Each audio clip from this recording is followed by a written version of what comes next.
Üstündeki keyfi kök bolup bayram alın avtı tansiyasına varıptır. Katı don diye devler. 3 olup varıptırlar da bizim gördüğümüzü Türkmen'e layık edecek mi deyiptir de. Takdir ettirsiz 4 değil ha 3'e deyiptir olun. Yankı donluğun uyrayıp diye ödüm gidecek ya mı diye.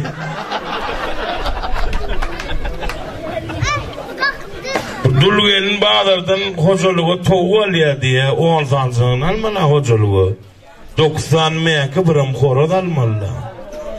Yankı Dulgelin 9 horoz dilen bir meyke alıptır. Onun sattıyan şey gelince iyilere 9 tane meyke bilen bir horoz alıyor. Sen ne mi?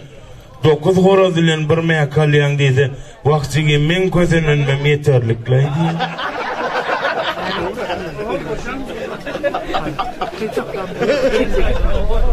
Ahmet gel Bağlar'dan 4 kilo kartışkalayıp öyüne gel ölçek görüp 2 kilo çıkıptır da. Ahmet gel ay dedi ey Allah can eden göşkür ay deyiptir. Bağlar'dan 2 kilolan oldum öyle boş gelecekken diye. 4 yaştan ol 3 otururkenler ol bir yılın neyme deyiptir. Yılan deyiptir. Sen yılın neyme sığır. Sen yılın neyme bars. Sen yılın neyme tavuk. Sen yılın neyme deyiptir ol. Dayav piyadan veri şu arın kalsosunu açılmen otururken ne şeydi. Bu ne için cilret soruyanları düşündürdü. 69 deyiptir. Birinci ara karşı oturunay diye arkana da paska da sana mengze menimdir onu. 4 tane bağca var ekeni. 3 bağca var körpe bağcanka düşüptürler. O arada kızgın. Ay gün örtühane çıktırlar kansenerin aşağına. Öğlen çıktırlar kansenerin aşağına. Onun körpe bağca öğüye zayıttır. Daşarım yaman salkınına da o bağcalar daşarık çıkayalın tapşan üstüne dedi. Ay masla bağcalar dedi. Ay daşarık çıkıp tapşan üstüne hemme dadı vurnoştur bir çuğur attırır körpe bağca öğüye zayıttır. Bağcalar inha arаңız, inha çörüңüz. Bana ertir iş. Deyin alacak bir meydan. Yaman arkayın oturun edil ödeyiniz yallayıp. Ay bağır bağca yatıver olup.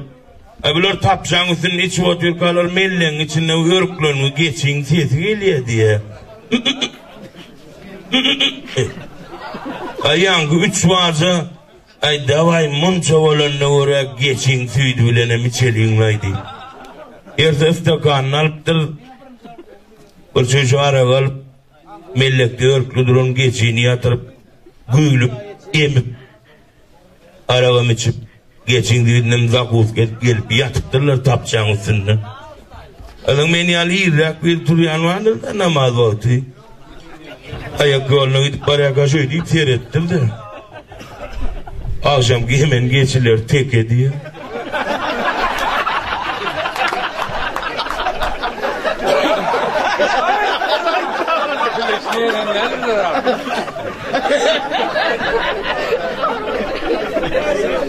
Mektebin içinde go piyano kendine haydi mahingen ol açtım ara malum değil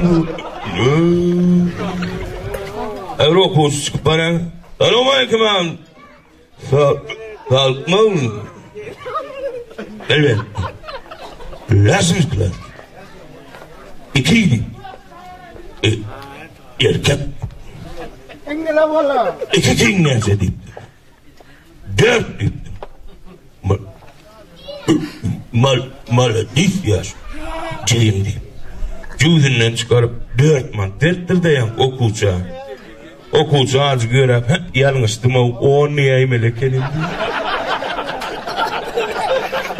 teyan talap veren olmalı. Hudaya şükür deyip 2 tane komşu kurorda gidip ol beylökse buraya maskala gurrun veren oluyor diye o oğlan içinden merak ede. Hudaya şükür arağım koydu deyip kim koydu arağı deyip eğerim koydu Vay bir de öğrü de ne koydun? Ne eliyağdaydı koydu? Ara koydu eğerim deyip açan koydu dedi 1.40 diye.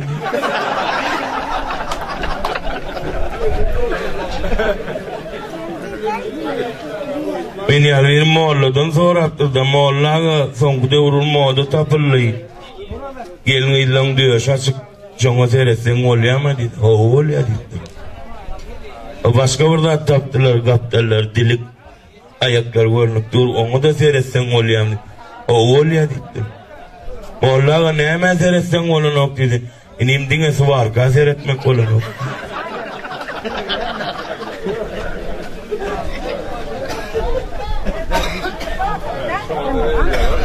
Sonra da bir yok oluptur da. Onun Türkmençilikte yedisine senin oturuluyor ha. Onun iki tane de benden şangatı olup barıptırlar. Ayın için oturulur ayet öğür ediliyor arasında oraya mizimlik oluptur oluyor ki ben çekenin yeri açtan ey televizor deyiptir da. Oturayıcı oran patatın oturuyor deyiptir.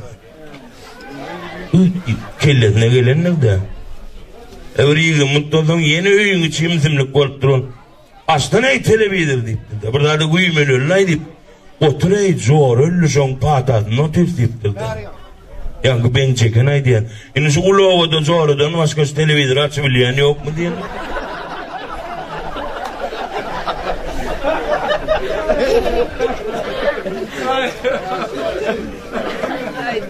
Ahmet Kellen'in uğruşka çayacağıdan gel otururken o da uğruna ne yumuşak maşinler var mı çare ki alay. Yumuşak maşinler adlika Moskviç.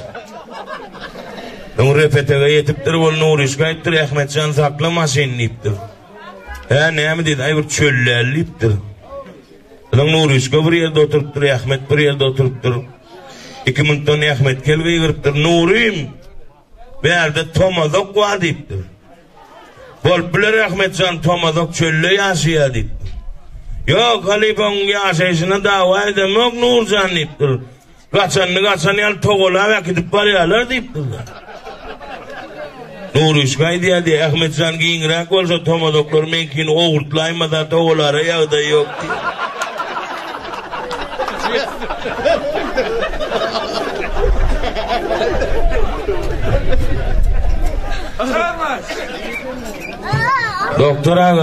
Doktora ngaysının bitirip verin. Gılavuraz apot geçiyor diye de kavnetleri, palataları. Birinci palata giyip durur garı yaşıl otururken olun. Ne mi oluyor yaşıl salamu aleyküm din. Oğlayın ne kovulastı din. Ne mi oluyor? Aparasta din. Ne mi aparasta din? Gemroya yırttım din. Seyret diyorlar mı din? Hava yağda çalıyorlar. Ar şikayetin var mı din? Yok da eşkül. Var yaşıllı. İkinci palata gittir ol yine bir yaşıl otur diye. Selamu aleyküm ağam kovmuyor odaylar o. Ne mi oluyor? Aparası.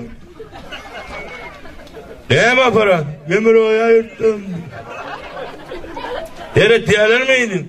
Yağda çalıyorlar. Ar şikayetin var mı deyip mi? Gidip var ya. Ay bari yaşıl ketelin o iyili olmadı aylık gider deyip.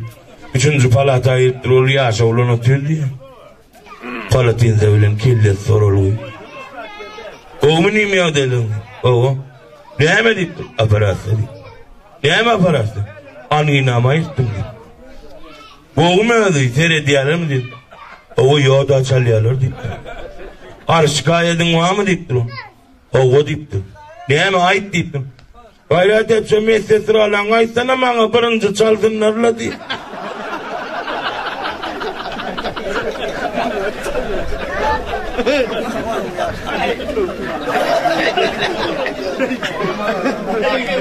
Anam sevhaçan geleni gülkü tatirken bugün o atiroklu olaymadan ucum amilisyan toyunna ani toda idir yalam der an toda itman ödüm kovupluy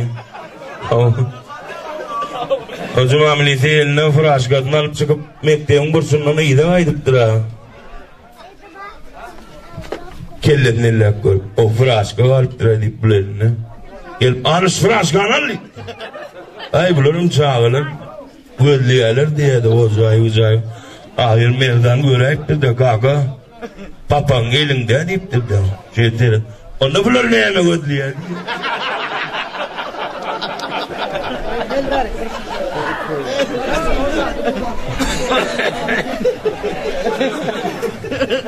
Doktor dayı. Biri Kırgız'da okuğa gidiptir de Bişkek şehrine. Aydan o tayda bir yıl 2 ay okattır ol Kırgız'da urs turuptur da gidiptir yankayı. Aydan bir yerde bir 8 ay gidiptir de yangadan Ukrayna gidiptir okuğa. Aydan o tayda da bir 8 ay okattır da urs turuptur da gidiptir da. Geçen Thomas kaka men Orsiyada okuyu verdiptir de. Kaka da diye oğul seni oku Orsiyada ver Orsiyada bulaştırıp olmaz diye.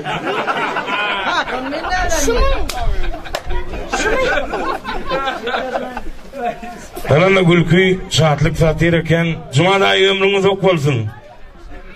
Burgaplı annegelli kelin urgu koşkusu va pelek çarkın duruzmaya aylıya durmuş merdananı saylıya Türkmen tapanını toyu peyliye bugünlerden gam ustanı koğoluyun gadananını dine toyu soğoluyun bağsı coşsun sağdanına sağ saldın pelvan ekip bayrağın alsın toy toması elime dolsun gülü sölüyün bir virege degelin gadananını dine toyu soğoluyun yaşlılarımız yüzük buktu oynasın yaşlarımız kuş tepesip yaynasın çiğişte kebap gadanlarım lıkır lıkırdan kaynasın toylar için şerap uyulayın gadananımız dine toya soğulayın şu boş gün beşim dahi dengdirici mamilisi ancak gadananımız toya soğumak nesip etsin dahican ömrünüz okudun